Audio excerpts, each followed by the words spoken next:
UP board के संस्कृत पढ़ने वाले आप सभी विद्यार्थियों का इस शिक्षण सत्र में ऑनलाइन अध्ययन के लिए एक बार पुनः स्वागत है।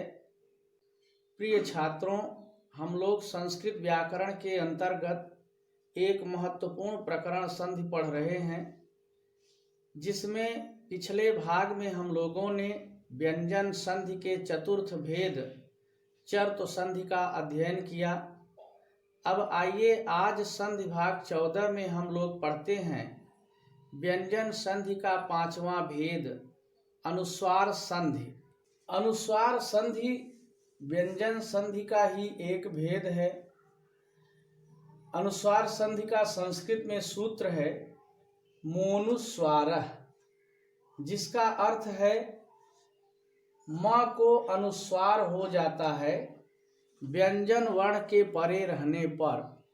अर्थात यदि पदांत म के बाद कोई व्यंजन वर्ण आता है तो म के स्थान पर अनुस्वार हो जाता है। तात्पर्य यह है कि पद के अंत में यदि म आए और उसके बाद में कोई व्यंजन वर्ण आए तो उस पदांत म को अनुस्वार हो जाता है। जैसे हरिम धन वंदे, ये दो शब्द हैं, हरिम और वंदे, इनमें संधि करना है। अब यहाँ पर देखें, हरिम पद के अंत में म है और उसके बाद में व्यंजन वर्ण व आया है, इसलिए प्रस्तुत नियम मोनुस्वारः से इस म के स्थान पर अनुस्वार आदेश हो जाएगा और तब संधि हो जाएगी हरिम वंदे। इस तरह से म के स्थान पर अनुस्वार आदेश होकर के बन गया हरिम वंदे। इसी तरह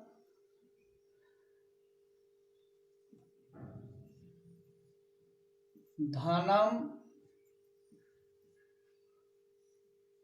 देहि, यहाँ पर भी देखें, धनम पद के अंत में म है और उसके बाद में व्यंजन वर्ण द आया है, इसलिए प्रस्तुत नियम से इस म के स्थान पर अनुस्वार होगा और तब संधि करके बन जाएगा धनम देहि। म के स्थान पर अनुस्वार हो गया प्रस्तुत नियम मोनुस्वारः से। एक और उदाहरण देखें, जलम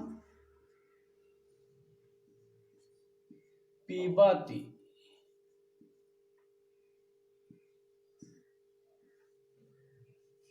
यहाँ पर प्रथम पद के अंत में म है और उसके बाद में व्यंजन वर्ण ब आया है, इसलिए प्रस्तुत नियम से म के स्थान पर अनुस्वार हो जाएगा और तब संधि हो जाएगी जलम पिबति।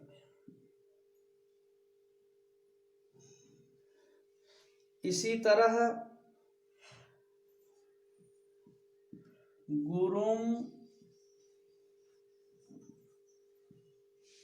नमति,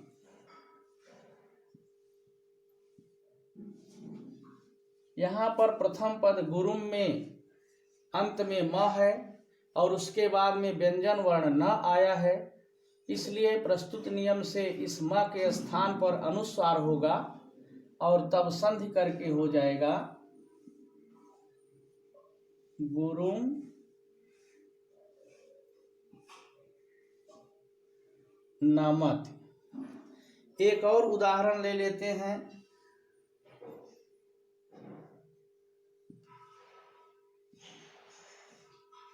रामम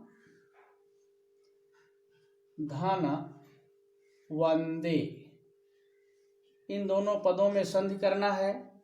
यहाँ पर देखें, रामम पद के अंत में म है और उसके बाद में व्यंजन वर्ण व आया है, इसलिए इन दोनों में अनुस्वार संधि होगी। मोनुस्वार सूत्र से इस म के स्थान पर अनुस्वार हो जाएगा और तब संधि करके बनेगा रामम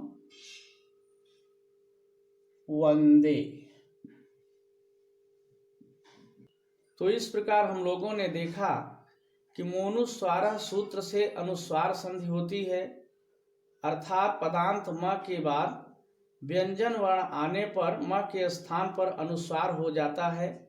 जैसा इन उदाहरणों में हमने देखा, म के स्थान पर अनुस्वार हो गया, बाद में व्यंजन वर्ण व होने से, यहाँ पर भी म के बाद व्यंजन द होने से म को अनुस्वार होकर के बना धनम देह।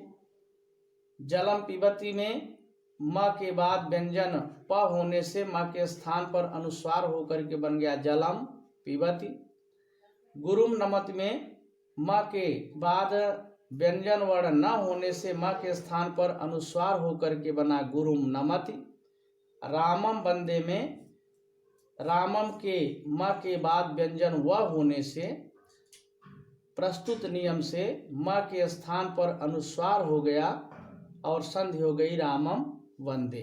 तो इस प्रकार मोनुस्वारः सूत्र से पदांत म के बाद व्यंजन वर्ण आने पर म के स्थान पर अनुस्वार होता है, परंतु जब पदांत म के बाद व्यंजन वर्ण न आकर कोई स्वर वर्ण आता है, तब संधि करने पर म में आने वाला स्वर जुड़ जाता है। जैसे त्वम धन अपि, यहाँ पर दो पद हैं, इन दोनों में संधि होना है। त्वम धन अपि, त्वम पद के अंत में म है और उसके बाद में स्वर अ आया है, इसलिए यहाँ पर म के स्थान पर अनुस्वार नहीं होगा, बल्कि म में यह अ जुड़ करके संधि हो जाएगी त्वमपि। इसी प्रकार से अहम धन इति, इन दोनों पदों में संधि करें। अहम पद के अंत में म है और उसके बाद में ई आया है, स्वर वर्ण आया है, इसलिए म के स्थान पर अनुस्वार न होकर के ई जुड़ जाएगा और तब संधि हो जाएगी अहमिति। म के स्थान पर अनुस्वार तब होता है जब म के बाद कोई व्यंजन वर्ण आता है मोनुस्वार सूत्र से, किंतु यहाँ पर म के बाद में स्वर आए हैं, इसलिए यहाँ पर अनुस्वार नहीं होगा म के स्थान पर, बल्कि म में आगे वाला स्वर जुड़ जाता है। जैसे म में अ जुड़ा, म हो गया, म में ई जुड़ गया, मी हो गया। इसी तरह से एक और उदाहरण देख लें। माम धन एवं,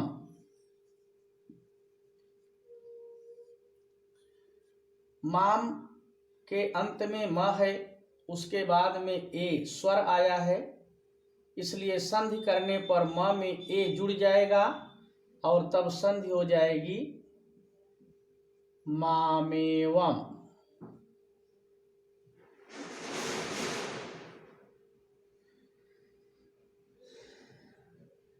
और एक उदाहरण देखें।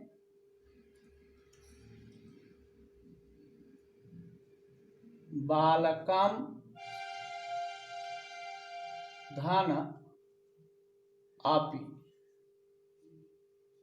बालकम पद के अंत में म है, बाद में स्वर आया है, इसलिए संधि करने पर म में अ जुड़ करके हो जाएगा बालकमपि।